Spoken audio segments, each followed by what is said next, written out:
Welcome to the webinar, everybody. We're glad you're here. Thanks for taking the time out of your evening to join us this evening. We'll get started by just letting everybody know that this is our very first webinar, and we're going to begin doing these every Thursday night. So stay tuned and look for the email notices on them. Before we get started, I just want to share just a little bit of information about myself. My name is Justin Kaiser. I'm one of the co-founders of Solar Equity Group. And just to give you a little bit of background on myself, I've been an entrepreneur for pretty much my entire life. I got started at a very young age in direct sales, did very well with direct sales, and actually built up sales teams in the tens of thousands of people. And from there, I moved on to real estate investing, did very well with real estate investing. I rode that wave up until about 2008 when the market crashed, and then I decided to get involved in some other financial services. And that's kind of led me to another company that I started, which is a fintech credit repair company, which is now being ran by a Fortune 500 Wall Street level management team. And so now I've decided to do something different and got involved with the tax equity industry and decided to start a company called Solar Equity Group. And our mission with Solar Equity Group is to accelerate the world's transition from unsustainable fossil fuels to clean energy through practical economics. And we've got a very special guest on the line with us today. He's not on video with us this week, but next week he will be. His name's James Harnsberger. He's an IRS Enrolled Agent. And James is a tax expert by definition. That is what an IRS Enrolled Agent is. And we'll let him speak here in just a little bit. But before we let him talk, I just want to give you guys just a little bit of a brief overview on Solar Equity Group, who we are, where we're going, what our vision is with this company. So what we've actually decided to do with Solar Equity Group is solve a major problem, which is a centralized power grid. Most people aren't even aware of this because very few people are even talking about it. But our national power grid in America is just a disaster that's waiting to happen. It's outdated and it's centralized in a way which makes it extremely vulnerable to not only natural disasters, but also terrorist attacks. I mean, just a few coordinated strikes on our power grid could wipe out most of America's power supply, leaving us with a complete and total economic collapse. So we've decided to become proactive and take a stance on this and do something to help the whole entire country, but not only that, help the whole planet as a whole. And what we're doing here is we're advancing clean energy through practical economics. So you might have been invited here tonight to learn how you can save money on taxes. And that is absolutely what we do. We help people save money on taxes. You're able to actually save 10% on all of your estimated taxes. But not only that, you're able to reach back and recover and put back into your bank account 10% of what you've already paid in taxes over the last 3 years. Now, this is available for anybody that pays at least $100,000 in taxes, whether you're an individual or your business, you both qualify. And what we're doing with this is, like I said, funding solar energy companies because we're monetizing their tax benefits that they receive for installing solar equipment. So the Congress has actually made a commitment to the American public that by the year 2030, 20% of America is going to be powered by clean energy. Clean or green energy, whichever one you want to call it, it's kind of the same thing. But they've made that commitment. But here's the thing, we are way behind the rest of the planet. I mean, Germany is at 78%. Now, even if we do achieve this by the year 2030 at 20%, we're going to be way behind the rest of the planet when it becomes 2030. So we've got to do something now. We've got to get America on this agenda of helping to advance this solar energy and all sorts of other kinds of clean energy. Solar energy just happens to be the most efficient form that we have today. So that's why we decided to take a stance and fund solar energy companies specifically. So here's the way this works. We figure out exactly what it's going to take to cover your entire tax liability for not only the current year, but up to the previous 2 years as well.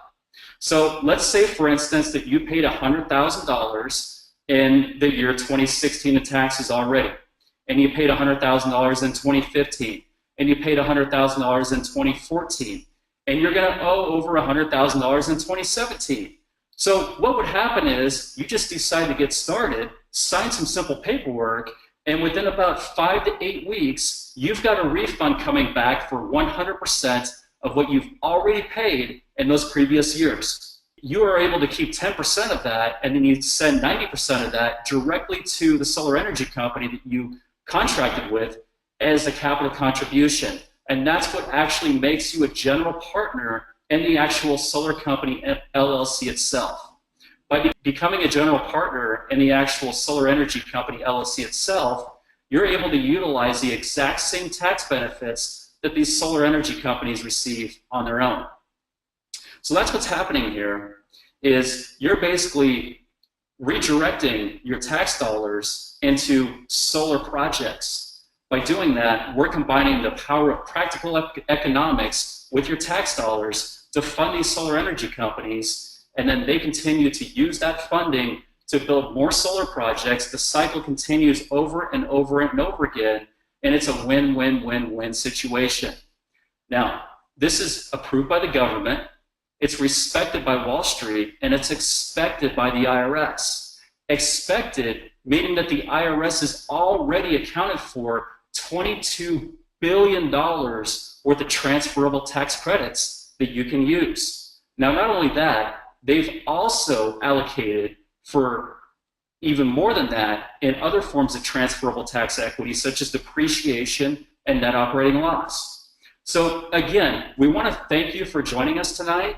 And what I want to do now, since I've given you just a little bit of an overview on what we do and what our mission and vision is with this company, is I want to introduce to you our very special guest.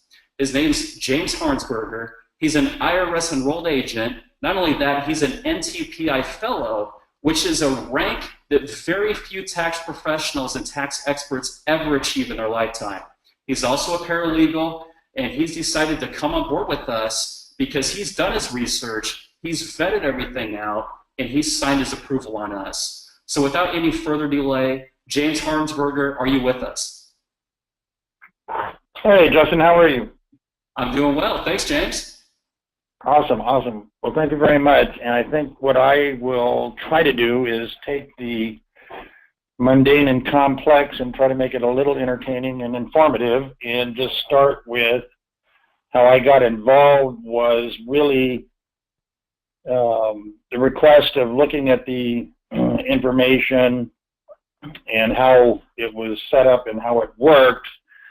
You know, I work with another CPA that is really familiar with the all of the complex rules dealing with net operating losses and partnerships and LLCs.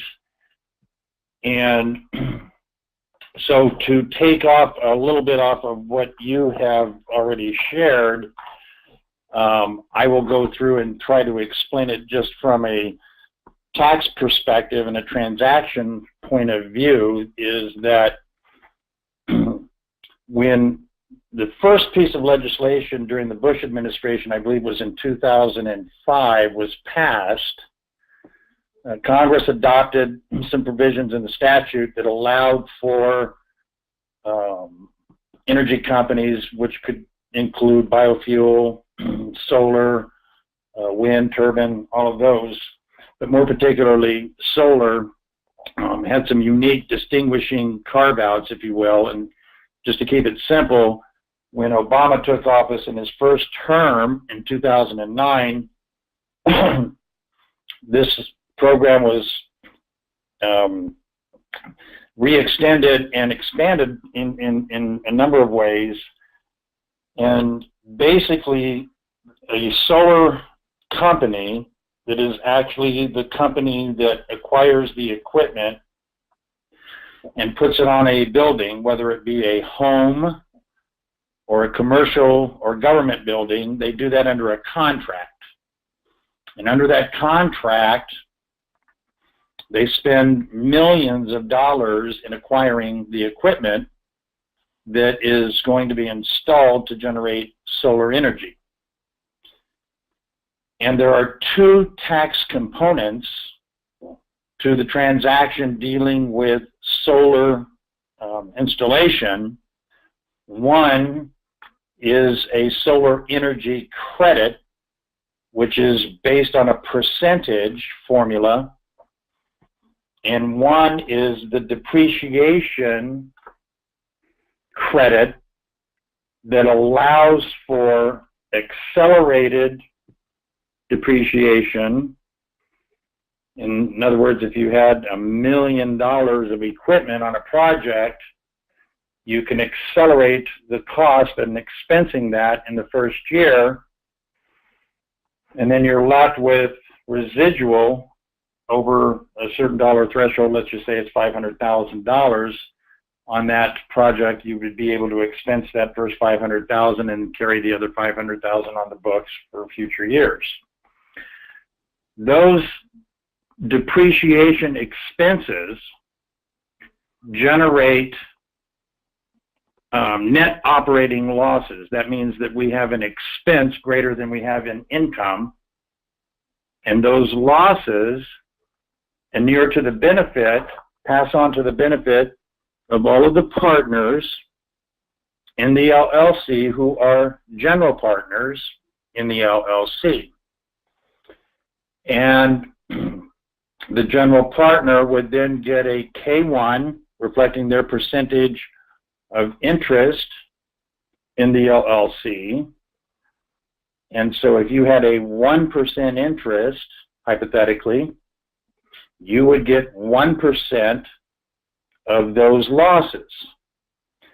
Those losses would be reflected on your tax return on a K-1 that comes to your 1040, and they would be greater than the total income that you had reported on your tax return. That would generate what is called a net operating loss. You have negative income for tax purposes. The rules are pretty simple, is that as it relates to these type of net operating losses, if you have more loss, let's say on 2016, than you had in income, you can forego carrying that loss forward and carry it back 2 years. So you take whatever is unused on tax year 2016 and then leapfrog back to 2014, apply the remaining of the NOLs, and then whatever is left, move that forward to 2015, exhausting all of the net operating losses. So on the carryback and tentative refund, you no longer have any taxable income and have no tax obligation, and then you receive a full refund of all of the income tax that you have paid on those 3 years. The capital agreement, the way that that works in the tax rules, is that when you're a general partner, you sign a capital contribution agreement, and the way it works in this transaction, having gone through looking at all of the paperwork, is that your capital contribution will be equal to an amount of 90% of the total amount of taxes refunded by applying the net operating loss and the credit carryback. When you receive the refund, you simply pay the 90% to complete the process of your capital contribution agreement with the solar equity company.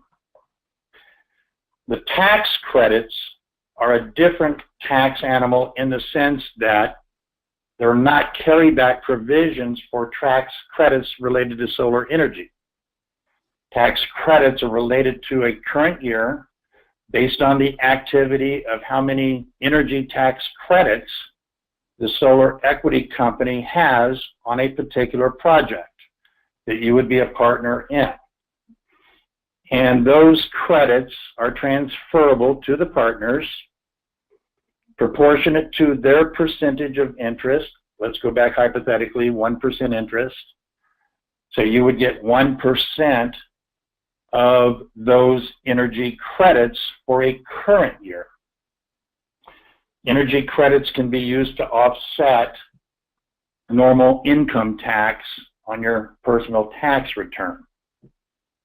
The next issue is the one that comes up the most, and usually from accountants and CPAs and other tax professionals, and that's the issue dealing with the status of a general partner in a limited liability company. And most accountants and tax professionals are under the impression that if you're a partner in a limited liability company, then your losses are passive and that they are limited under the passive activity loss limitation rules. Those are found in section 469. And that because you're a partner, you're a limited partner, and therefore the PAL rules, passive activity loss rules, of section 469 control. And because you're not a general partner with material participation, then the losses would not otherwise be deductible because it's a passive activity and can only offset passive income. So in 2009, three very important cases went before the U.S. Tax Court and the U.S. Court of Federal Claims. The first case is titled Gregg. The second case was the Garnett case, and the third case was the Thompson case. And each of these cases addressed the three-legged stool of what a partner in an LLC is, to the extent that they are a partner, what is the application of 469 as to their status, and what is the relevance of that status as related to section 469. So in the Gregg decision, the court held that the IRS's position was incorrect, and the court concluded that an LLC cannot be treated as a limited partnership because of state statute. For purposes of section 469, it is moot. It doesn't apply because state law proposes that a limited partnership must have at least one general partner who is personally liable for the obligations of the limited partnership. And in the LLC structure, you have a managing general partner, and then you have a collection of other general partners. Further, in the Gregg case, the court noted that members retain their limited liability status regardless of their level of participation in the management of the LLC. And I should have footnoted this. I am not an attorney at law. I do not give legal opinions. I do not give legal advice, and I do not answer legal questions. I am a paralegal, credentialed paralegal in taxation. I work with a lot of attorneys, and I do a lot of work, but I do nothing that involves rendering anything that looks like a legal opinion or legal advice. I give tax advice, and I give tax advisements, and my advisement in this case, reading these tax court cases, I'm just following the rationale of the court that basically the service lost in Gregg because the argument on the face of the statute, the IRS argued against itself, basically is what the court said. So all members of an LLC are taxable as a partnership, would not necessarily be treated as limited partners because that's inappropriate given state law. In the Garnett case, the Garnett court said that initially in 1986 and 1988, when Section 469, the passive activity and material participation rules were passed, those regulations never contemplated the tax status of a partner in an LLC. And in Garnett, the IRS acknowledged that there were legal differences between limited partnerships on one hand and LLCs and LLPs on the other hand, but the service contended that, as it was in the case of Greg, the sole relevant consideration was there that it's still a limited partner. And in that case, on that issue, the IRS lost. And again, the court said they're not limited partners, so passive activity loss limitations do not apply. And then Thompson sort of came 20 days after that in the federal claims court and basically said that given those two other decisions and those facts in that case, that Section 469 and the material participation and the passive activity was rendered moot and inapplicable, again, for the reasons already cited, because a general partner in an LLC is not a limited partner, and it couldn't be a limited partner because of state law. So I'm kind of condensing down about 50 pages to kind of keep it simple, that if you have a K-1 and you're listed as a general partner in an LLC, the losses are not passive, they're ordinary.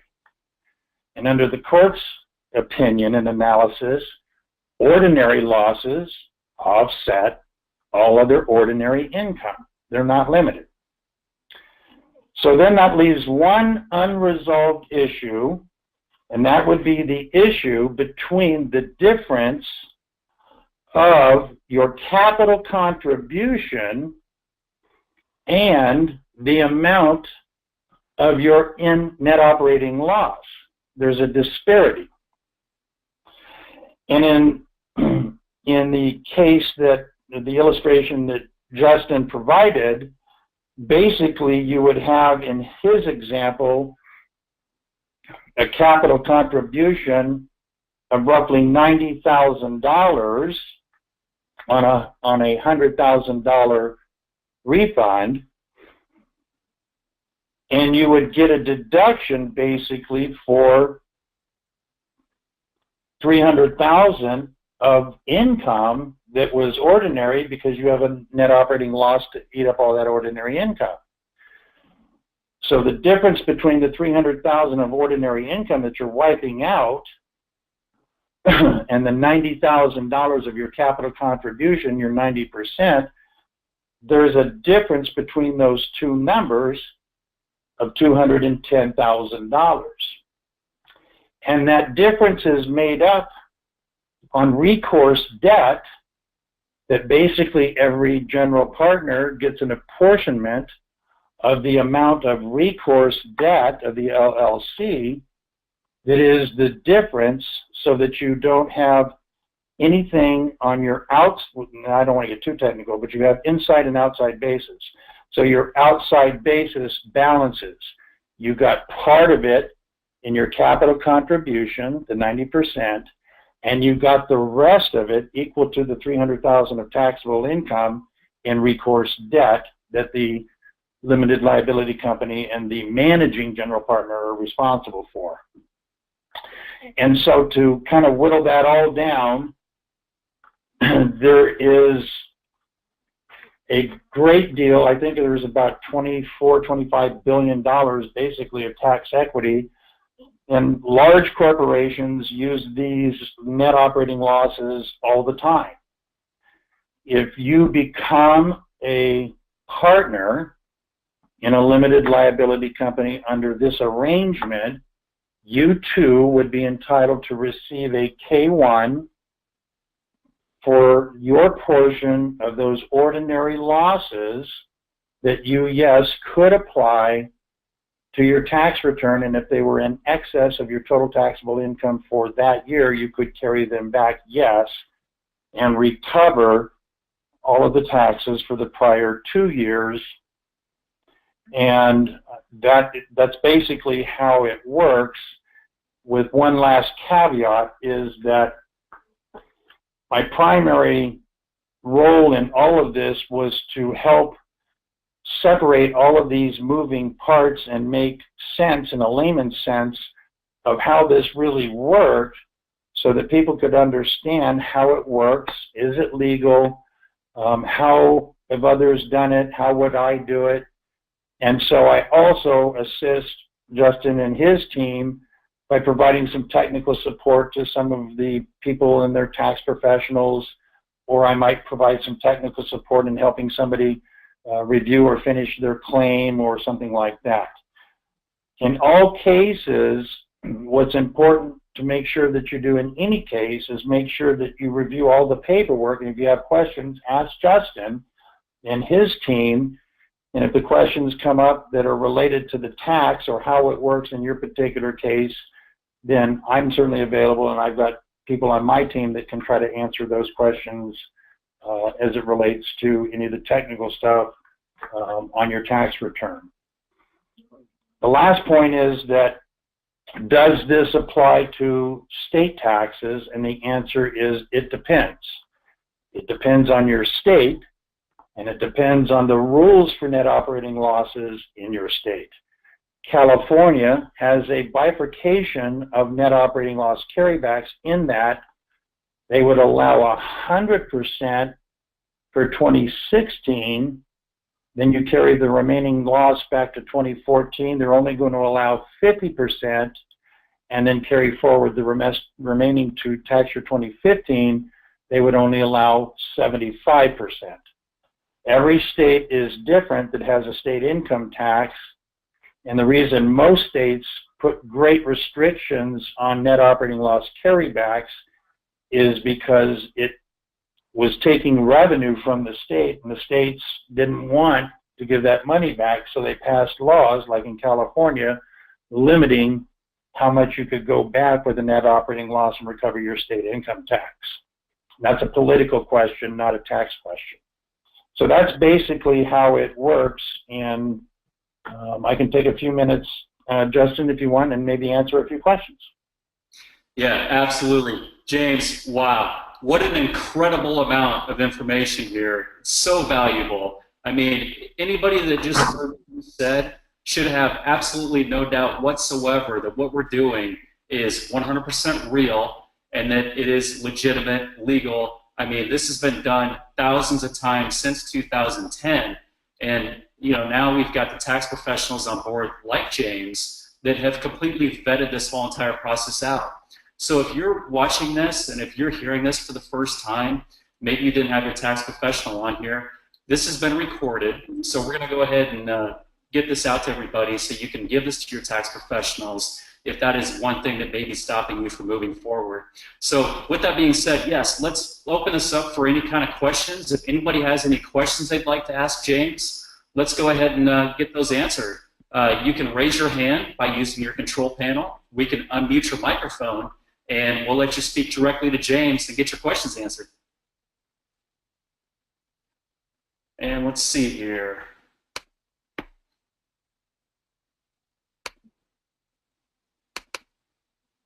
All right, we've got one question that came in, James. This is from Michael Mills. He's actually an attorney, and well, okay, so he said, will this be available to watch later? And Michael, yes, I just answered that. This has been recorded, so we'll make sure that you get a link so that you can watch this at a later time.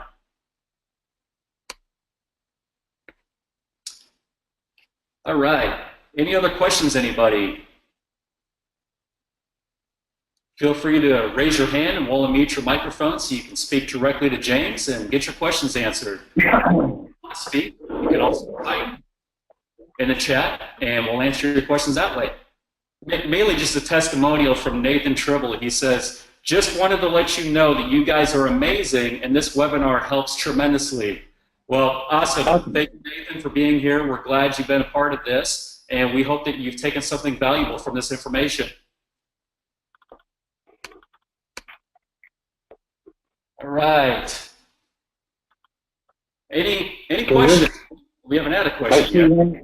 I see one, Gary Smith, that says, what is the biggest obstacle you find why CPAs are skeptical And how should we answer them?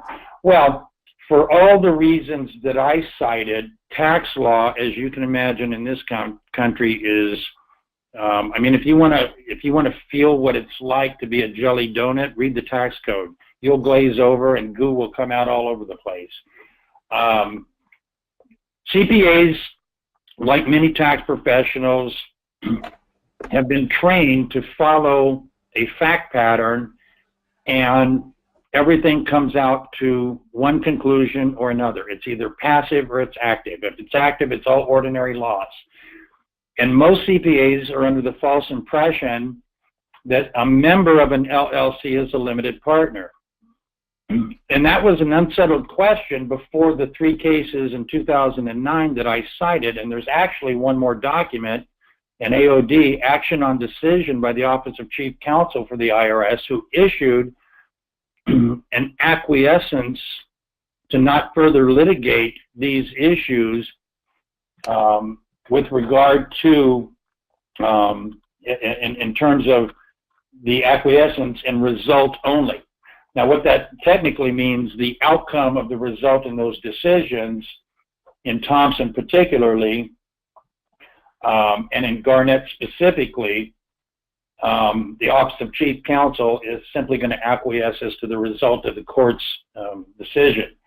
And so CPAs and tax preparers, if you will, which are different than enrolled agents, are of the general opinion, and they are correct in general, that if you're a member of an LLC, you likely are a limited partner if the LLC is formed under state law as a limited partnership.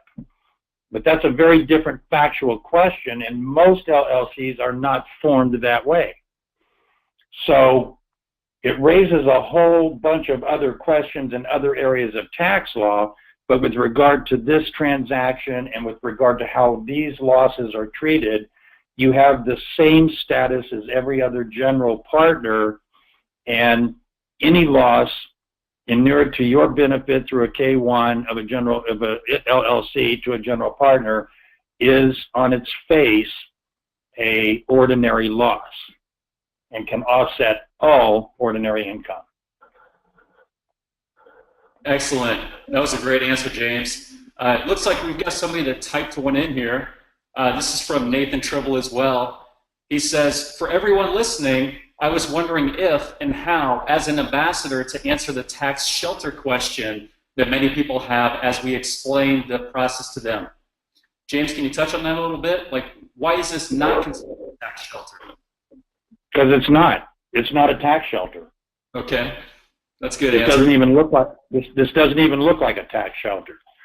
Okay. This is a limited liability company organized to do business that involves net operating losses derived from depreciation and energy credits derived from legislation Congress passed authorizing a percentage of the cost to be credited in the form of an energy credit to offset income tax. The courts have said that your participation as a general partner is not relevant as it relates to the material participation rules of Section 469. You're not a limited partner, you're a general partner in a business that installs solar. You make a capital contribution under a capital contribution agreement. You work that out with the solar energy company. And if you have that, you have consideration, you have meeting of the minds, you have all of those tax elements that constitute that agreement as a capital contribution agreement or capital restoration agreement, then that K-1 goes on your tax return and you get all the benefits related to that. This in no way even comes close to what would be defined under tax law as a tax shelter. Excellent. Great answer, James. Thanks so much for that. Any other questions, anybody? If you've got a question now, let's go ahead and get it answered. Andrew Spalding says, what about audits? And not exactly sure what you mean by that, Andrew, but I'm going to go ahead and unmute your microphone and let you speak to James directly here. Andrew, are you with us? Yep, I'm here. How are you guys doing? Fine. Doing well. Excellent. James, nice to speak with you. I'm Andrew Yes. Spalding, and I have a question about, a couple of the investors in my company that wanted to move forward with the program. They were scared by audits and what happens if they're audited or something the IRS decides to audit them, what happens? And one of them even said, would they be willing to take my money and their money and put it into an escrow for a little while, just in case there was penalties or there was something that the IRS came back with? And I thought that was a little bit crazy, but I know that the solar company gets audited all the time. But on the tax side of it, can you tell me a little bit about what would happen if somebody was audited? I mean, would this cause an audit if you got back a couple $100,000 and went through this program? What would be maybe the scenario, I guess? I'm going to answer it in the only way that I can under the guidelines of Circular 230, and the only way that I could possibly answer the question. I don't know. I couldn't answer that question, that hypothetical, because I don't know what the tax return would be audited for. I haven't looked at a return. I don't know. I know that I have vetted a few of the instances in the years that this has been going on, that Justin had referred me to talk to some of those folks, that a few tax returns got audited, but it wasn't as a result of the K-1. It had to do with substantive issues that were unrelated to the K-1. And to the extent that the solar company may get audited, the solar company would be audited more in the terms of the computation of the credits or the depreciation, not with respect to the general partners and the K-1s, insofar as I would be aware. Of the thousands of claims that get filed all the time, I'm not aware of any that have ever been audited as a result of a K-1, as a result of getting a net operating loss. With regard to the tax, every taxpayer is responsible for their tax. If there was a material omission or a material under or overstatement issue that involved a penalty, usually a tax practitioner has E&O to cover the penalty. Insofar as putting money in an escrow, the taxpayer and the solar company, I would advise both not to do it. It's not necessary. These claims get filed every day. This is no different than having a construction real estate net operating loss, or as we heard during the campaign with regard to Mr. Trump having $900 million of net operating losses on his tax.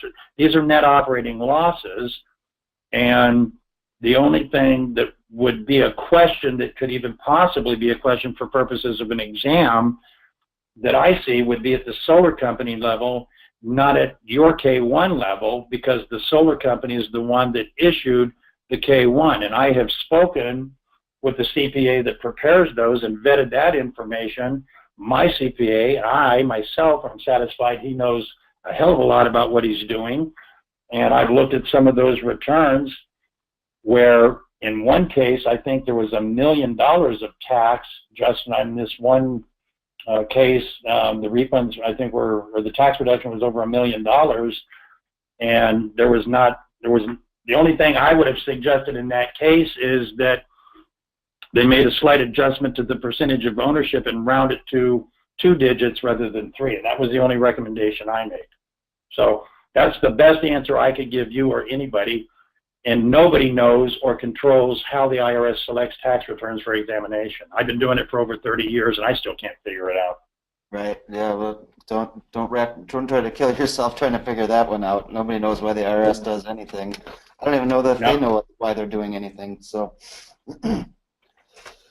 okay. Well, that helps and answers my question. And I know, from being involved with this for a while, that the solar company they go through audits all the time. So, they come in, they check, everything's good, they have had no issues in 13 audits. So. Yeah, I mean, and audits are audits. I mean, if I were representing an audit that dealt with this issue in the event that happened, all I would ask my client to provide me would be a copy of the capital agreement, evidence that the payment and consideration was paid, and evidence that they had not only the capital contribution but a copy of the K-1 and how that was issued. That would be all I would. That would be all I would take to show to the auditor. I mean, there's nothing more to show the auditor. Those are the facts. Right. Okay. Thank you, guys. Appreciate it. Yeah. All right, Andrew, thank you. All right, we've got just a few more questions here, and then we're going to wrap this up for the evening. We've got a question from Michael L. Frank. He says, is the $100,000 threshold a minimum, or is it a general figure?